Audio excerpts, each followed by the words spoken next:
Carrie Wheatley, CEO of the National Scleroderma Foundation. June 29th is World Scleroderma Day. Today and every day, we work to help people know scleroderma. The challenge is, no two scleroderma journeys are the same. To know scleroderma is to create greater opportunities for research and hope for a cure. I really hope that I can bring awareness, not only awareness about the foundation and to people dealing with the disease and loved ones, that there is a community out there, that there is a place that they can find information and learn more about this, but also awareness to others that maybe have some sort of symptoms and have no idea what it could be connected to. I also hope I could bring awareness to doctors, even doctors that don't know this disease, have patients that may be dealing with stuff that's similar but have no idea how to diagnose it. So I'm excited in that sense, and I'm also excited to just create more community and to meet these loved ones, meet the people that are dealing with this disease, and help bring hope and strength to them. To know scleroderma is to educate the rest of the world about it. So I was diagnosed with systemic sclerosis, and I also have interstitial lung disease from it. For my interstitial lung disease, it was at the point of mosaic patterning when we fully found out, and my systemic sclerosis was all the way down to about past my knees a little bit. And once I started understanding what was going on, I told my mom, I don't want to die. Scleroderma is a rare rheumatic disease that affects connective tissue and the vascular system. It can be life-threatening and change lives forever. Anyone can get scleroderma.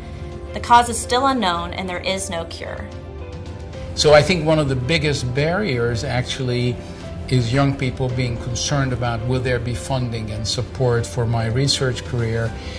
A lot of what myself and our colleagues do is kind of inspire and mentor and convey this idea that this is a bad disease, a major unmet medical need. There's opportunities for great scientific breakthrough. Making discoveries in the laboratory can really impact on people's lives. And you know, there's always a group of people every year who get inspired by that, and they become the next generation of investigators, and many of them continue in that pathway and become very successful and make a big contribution to the field. To know scleroderma is to connect with others. When I got in touch with the foundation, I was able to connect with even a few people here in Michigan that has scleroderma. I was able to actually find some doctors through the foundation and just connect with some great people that have been in it for a while that could tell me, some ins and outs. I can get some opinions, some suggestions from those people that I connected with. So it was a great experience. We've been working on trying to get them when they first enter rheumatology fellowship, and so we have scleroderma centers of excellence through the Scleroderma Foundation, and all of us as seniors are working hard to get the fellows in our program interested.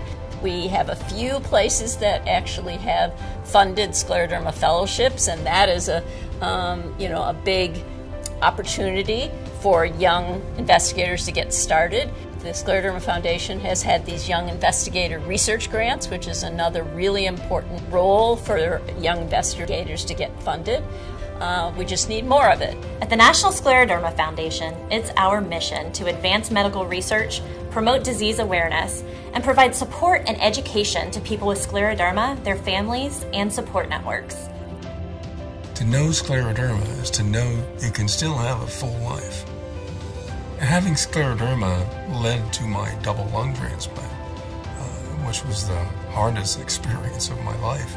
Things deteriorated throughout, but once it got to my lungs and I couldn't function, that had a huge impact.